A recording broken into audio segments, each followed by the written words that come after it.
আসসালামু আলাইকুম প্রিয় দর্শক, আমি আইএলস ইনস্টিটিউটের পক্ষ থেকে আজকে আপনাদের সামনে আমার স্টুডেন্ট ফেস করেছিল একটা প্রবলেম, সেই প্রবলেমটা শেয়ার করতে আপনাদের সামনে উপস্থিত হয়েছি।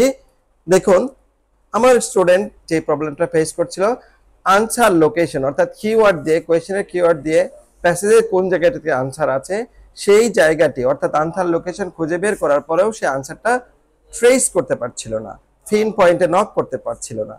সেই জন্য আমাকে এই কোয়েশ্চেনটা করেছিলেন যে আমি কিভাবে করব স্যার, পুরো প্যাসেজটা বুঝতে হবে না কতটুকু আমাকে ভালোভাবে বুঝতে হবে? অবশ্যই আপনাকে পুরো প্যাসেজটা বোঝার প্রয়োজন নেই, চেষ্টাও করবেন না। যদি চেষ্টা করেন তাহলে আপনার টাইম চলে যাবে, কারণ 60 মিনিটস অর্থাৎ 1 ঘন্টায় আপনাকে 3টা প্যাসেজ ফুলফিল করতে হবে, 40টা কোয়েশ্চেন্স। তাই একটা প্যাসেজের জন্য আপনি 20 মিনিটস পাবেন, এখান থেকে 3 মিনিটস রাখতে হবে আপনার আনসার ট্রান্সফার করার জন্য, অর্থাৎ 17 মিনিটস মানে 17 মিনিট সময় পাচ্ছেন আপনি কোয়েশ্চেনগুলো একটা প্যাসেজ সলভ করার জন্য। এখানে আপনি একটা প্যাসেজে আপনি 13-14টা অথবা 12টা কোয়েশ্চেন, 12 থেকে 14টা কোয়েশ্চেন পাবেন আপনি। হতে পারে 12টা, হতে পারে 13টা, হতে পারে 14টা, এই সংখ্যক কোয়েশ্চেন হতে পারে। তাহলে আপনি কি করতে হবে? প্রথমে কিওয়ার্ড নিতে হবে কোয়েশ্চেন থেকে। যেমন দেখুন, এখানে একটা কোয়েশ্চেন পেজ নাম্বার 91, এখানে কিওয়ার্ড দেওয়া আছে। একটা কোয়েশ্চেন নাম্বার 39, এই কোয়েশ্চেনটাতে দেওয়া আছে board's member tends to emphasis too much emphasis, মানে প্রচুর জোর দেওয়ার জন্য অন একটা প্রিপজিশন আছে। আচ্ছা, তারপরে গ্যাপের পরে আছে কি কনসিডারেশন, মানে নাউন আছে। তার মানে গ্যাপের মধ্যে কি হবে? একটা অ্যাডজেক্টিভ হবে। আগে প্রিপজিশন আছে, পরে নাউন আছে। তাহলে এই নাউনকে বোঝানোর জন্য কনসিডারেশনটা কেমন হবে সেটা বোঝানোর জন্য কনসিডারেশন মিনিং জানা দরকার। এই কনসিডারেশনটা এটা বুঝতেই হবে। That R only of short time relevance, মানে শর্ট টার্মের জন্য সেই কনসিডারেশনটা। এখানে আমি বোর্ডটা নিব হচ্ছে কিওয়ার্ড, আর হচ্ছে এই শর্ট টার্ম কনসিডারেশন এটা নিব। এবার চলে যাবো আমরা প্যাসেজে, এই চলে আসুন এখানে আপনারা চলে আসুন। দেখুন পেজ নাম্বার 90-তে এখানে দেওয়া আছে এই প্যারাগ্রাফ ইতে দেওয়া আছে এই বোর্ড পেয়ে গেছি, বোর্ড ডিরেক্টরস পেয়ে গেছি। এইবার আমি তারা কি করে, ওখানে ছিল ফোকাস থমাস, এখানে কনসেন্ট্রেশন মানে ফোকাস পেয়ে গেছি আমরা, কনসেন্ট্রেশন। এবার আমি একটা নাউন দেখবো, পরে দেখুন এখান থেকে এসে অন শর্ট টার্ম পেয়ে গেছি, তার মানে এখানেই অ্যান্সারটা আছে। এবার চলে আসুন, শর্ট টার্ম যেহেতু পেয়ে গেছি, তারপরে এইচ এর শেষে একটা নাউন আছে ম্যাট্রিক্স।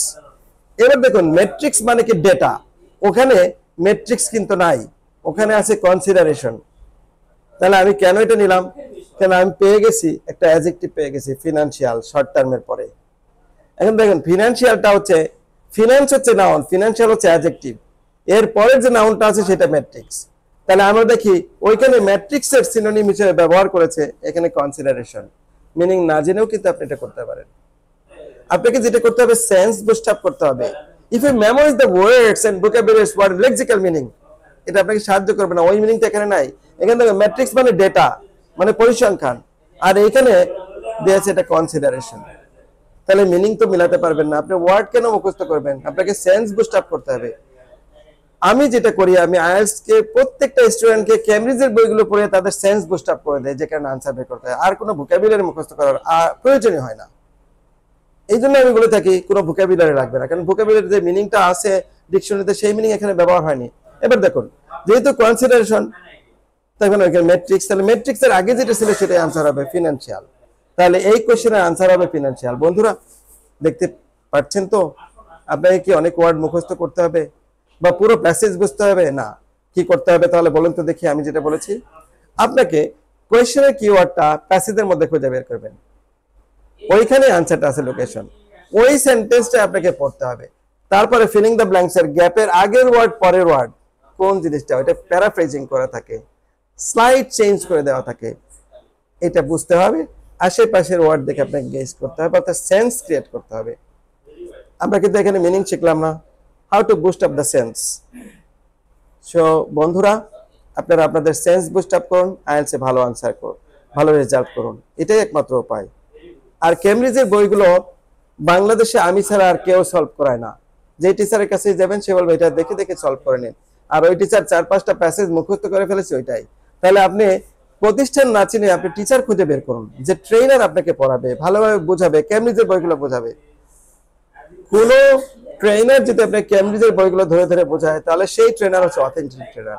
আর বাকিটাই হচ্ছে আপনাকে পুরোটা, যেটাকে বাংলায় বলে, গ্রামের ভাষায় বলে ফাপর বাস। বাংলাদেশে ফাপর বাস শব্দটা নিশ্চয়ই শিখেছেন, এই আন্দোলনের সময় ফাপর বাস শব্দটা বুঝতে পেরেছেন। সমস্ত ফাপর বাস ধরা খেয়েছে। চিন্তা করবেন না, আইএলটিএস ট্রেনিং এ খুব তাড়াতাড়ি ফাপস বাস ধরা খেয়ে যাবে। প্রকৃত ট্রেনারদেরকে আপনারা চিনুন, বেছে নিন, দেখবেন আপনারা ভালো করবেন। আপনারা প্রতিষ্ঠানের ব্র্যান্ড দেখে না গিয়ে একজন ভালো ট্রেনার খুঁজে বের করুন, যিনি আপনাকে সময় দিবেন, আন্তরিকতা দিবেন, ভালোভাবে বুঝিয়ে বলবেন, আপনাকে শেখাবেন, আইএলটিএস এ ভালো রেজাল্ট করতে সাহায্য করবেন। আর আমি ফাপরবাস ট্রেনারদেরকে বলছি, সাবধান, আপনারা মানুষকে মিসগাইড করবেন না। আপনারা নিজেরা শিখুন, অন্যদেরকে শেখান। আপনারা যদি না বুঝতে পারেন, আমি রাজু স্যার বলছি, আমার কাছে আসুন, আপনাদেরকে আমি শিখিয়ে দিচ্ছি। ভালো শেখালে আপনার কাছে স্টুডেন্টের অভাব হবে না। মুখরোচক বিজ্ঞাপন মিথ্যা না বলে আপনি ভালো সেবা দিতে থাকুন। আর ক্যান্ডিডেটদেরকে বলছি, ভালো মেন্টর খুঁজে বের করুন, ভালো ট্রেনার খুঁজে বের করুন আপনাদের মঙ্গলের জন্য। আসসালামু আলাইকুম ওয়া রাহমাতুল্লাহি ওয়া বারাকাতুহু।